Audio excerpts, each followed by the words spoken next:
Thank you for joining us today for the 2021 Oregon AFL-CIO Worker Memorial Day ceremony. My name is Graham Trainer, and I proudly serve as the president of the Oregon AFL-CIO, the statewide federation of labor unions representing over 300,000 working people. We gather today, as we do each year, to mourn the Oregonians who died as a result of injury and illness sustained on the job. Each of the names on the list of fallen workers is a life taken too soon, an empty chair at the kitchen table, a shadow cast over holidays, birthdays, and anniversaries. 53 names will be read today, and each of these names represents an avoidable death. 53 names will be read today, and we know that over 500,000 Americans and nearly 2,500 Oregonians have been taken from us as a result of the pandemic as well. As Oregon's labor movement, we understand workplace safety. It's a central pillar of our work. Every trade unionist in the state truly believes that by having a strong voice on the job, we can make work safer. It's why we strive to bring workers from every industry, every community, and every family into our movement each day. We know unequivocally that our workplaces are safer when we come together in a union. It was today, 50 years ago, April 28th, 1971, that the Occupational Safety and Health Act went into effect, promising every worker the right to a safe job. The law was won the year before because of the tireless efforts of the labor movement and our allies who spoke up and spoke loudly about work-related deaths, disease, and injuries. The demands were simple and spoken clearly. We want safer working conditions. We want to know that we're not saying goodbye for the last time as we leave our homes to go to work. We want a promise from lawmakers and employers to do more to keep us safe on the job, to give us the tools, the training, and the systems needed to be safe. 50 years ago, we demanded that the promise of safety be fulfilled, and April 28th is the day the unions of the AFL-CIO declared that we will hold in reverence and mourn for the fallen. Because each year, thousands of workers are killed and millions more suffer injury or illness because of our jobs. Far too many workers die from preventable hazards, and many more workers get sick from exposure to toxic chemicals. Today we mourn, but we also commit ourselves to fight like hell for the living. We make the same demand that we did in 1971, 50 years ago. Amidst a global pandemic, we demand this promise be fulfilled. Over 13 months ago, our world changed. The COVID-19 pandemic has turned many Oregon workplaces into the front lines, with essential workers facing incredible risks every time they clock in. We call them essential.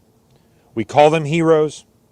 Unfortunately, these immense challenges have exposed the gaps and the cracks in our workplace safety and worker protection laws and the vital public safety net programs that we rely on when times get tough. The pandemic has also highlighted the inextricable link between workplace safety and health and the safety and health of our communities. Public health cannot begin to be addressed without attending to the needs and the safety of workers on the job. And the disproportionate impacts on people of color, widely represented in the essential workforce, from healthcare to food supply to transit to grocery to corrections, to name a few, has been devastating. And the reality is that many employers and workers still never see an OSHA inspector in their workplace. Penalties are still too low to be a deterrent. Workers are not adequately protected against retaliation to speak out against unsafe working conditions and to freely join a union. Every working person deserves to start their workday with the promise of going home safely. Every working person should be able to advocate for safety on the job without fear of retaliation from an employer, and Oregon's unions stand united in our mission to ensure that happens. This year's Worker Memorial Day service, no doubt, holds an additional weight as we reflect on one of the most challenging periods in our lifetime, all while a deadly global pandemic still rages on. Our efforts to ensure that every Oregon worker has access to a safe workplace and the transformational power to join a union if they want, so that they can advocate for safer workplaces with their coworkers, will never cease and must redouble in the years ahead. Today, on April 28th, 2021, we come together to call on elected leaders, employers, and regulators to do more to protect workers from COVID-19 on the job, make our workplaces safer with stronger safety and health standards, and prioritize the resources for adequate enforcement of the standards already on the books. Join us in this continual fight and help make sure the promise is fulfilled. Will you please join us in a spirit of prayer? O God of all times and places and people, God of peace and justice and compassion, you call us to lives of meaning and purpose. May we tune our hearts and minds to your presence within us and amongst us, that we might feel empowered to meet with courage and resolve the challenges and opportunities that lie before us. Empowered to bring more light and love and compassion into our hurting world. Let us now be gathered in spirit, if not in body, to remember and honor those Oregon workers whose lives were lost on the many jobs they performed which served the common good. Hard jobs, dangerous jobs, dirty jobs, and oftentimes too low paying. Let us not take for granted all those who put their well-being and their lives at risk to do essential work, especially during this critical time when many workers must put themselves at risk to serve us. Let us remember to be their advocates.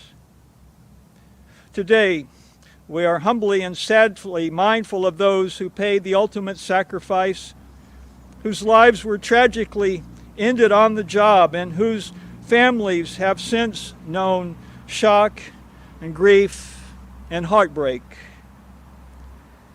The hardest thing we have to do in our lives is say goodbye to those we have loved. And our hearts especially go out to grieving family members during your time of sorrow. And we offer you our compassion and support. May we remember too, in a spirit of gratitude, those brave souls who came before us, who fought against powerful interests in their times, sometimes sacrificing their lives for the very right of workers to join together in collective bargaining to promote their legitimate rights for living wages and safe and humane working conditions. May we find inspiration in their example for our own challenging times. May we thirst for justice and compassion and equity in society. And may we labor together to deconstruct the human-made hells that are created by greed and indifference and intolerance in our world. May we strengthen our efforts to protect those who work in dangerous conditions. May we recognize the holy power that lies within us, individually and collectively, to bring about great good in our world. And may we use that power to do so. Amen. My name is Teresa Alonso Leon, and I represent Oregon's 22nd House District. And my name is Dacia Graber. I represent Oregon's 35th House District, and I'm a proud member of IAFF Local 1660. This year, there are many more names than those on this list. The toll of the pandemic cannot be overstated. We have lost over 2,475 Oregonians in the past year because of COVID-19. Representative Alonso Leon and I are going to read the names of each Oregon worker. In the memory of all who we have lost this year, we must work today to make tomorrow safer for working people. We will now read the names of the 53 Oregonians who were taken from their families and their communities too soon as a result of workplace injuries or illness in 2020.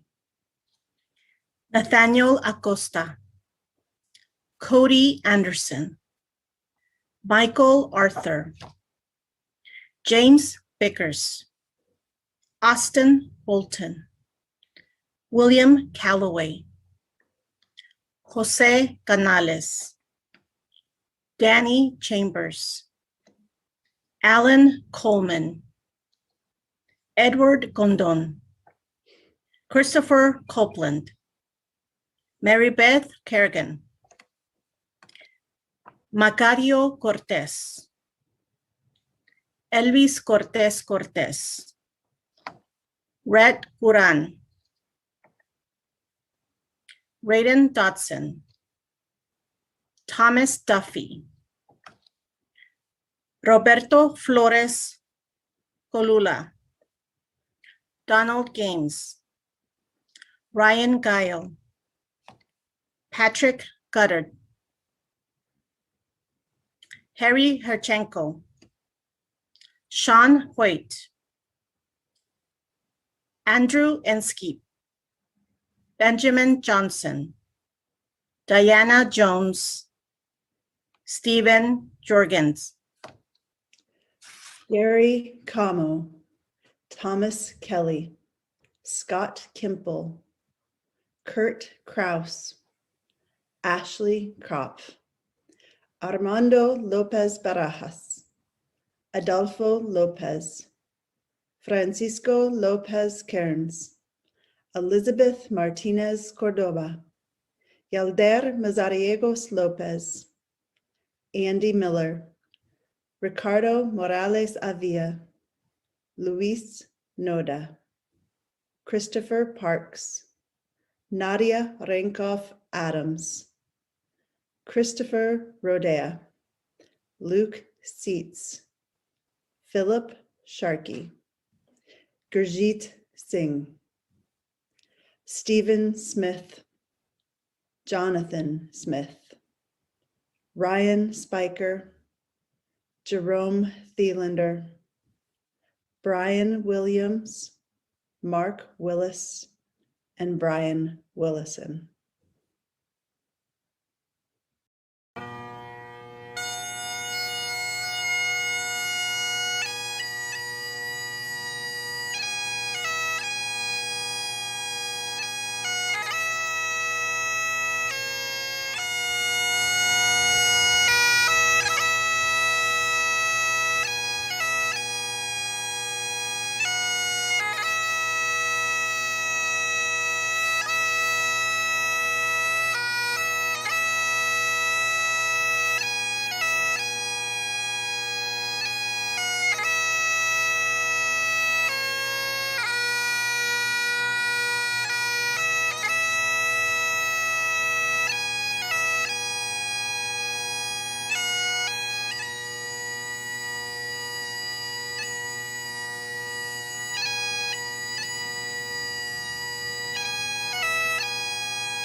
Today, we honor and remember the people who've been killed, sickened, or injured at work. It's been an especially dangerous year for workers because of COVID, because of wildfires, and because of extremist attacks on our democracy. Frontline workers like farm workers, grocery workers, bus drivers, and first responders have been disproportionately affected by the challenges of the last year as they've continued to care for our communities. Workers' Memorial Day reminds us that too many Oregonians live at the impossible intersection of needs, the need for safety and the need to earn a living, and the need for respect and dignity at work. As Labor Commissioner, it's my job to ensure that workers are protected, that they're paid for the work that they do, and also to promote the development of highly skilled, competitive workforce through registered apprenticeship programs. We make sure that everyone's rights are protected at work. And as more Oregonians return to work, we must make sure they're paid fairly. We must make sure they're treated equally. The pandemic has left many people scrambling to make ends meet. The moment is ripe for bad acting employers to take shortcuts and exploit vulnerable workers. We must stand up to make sure all workers are protected as we return to some sense of normalcy. So today, we pray for the dead, and tomorrow, we fight like hell for the living. Greetings, and let me offer you a virtual welcome. I appreciate every one of you who is taking the time out of your busy day to remember workers who lost their lives in Oregon in 2020. It's been a challenging year, and this event put together by the Oregon AFL-CIO just emphasizes that those challenges continue. We cannot gather together to acknowledge those whom we have lost. And that's troubling and challenging and reminds us that things are not as they should be or as we would wish them to be.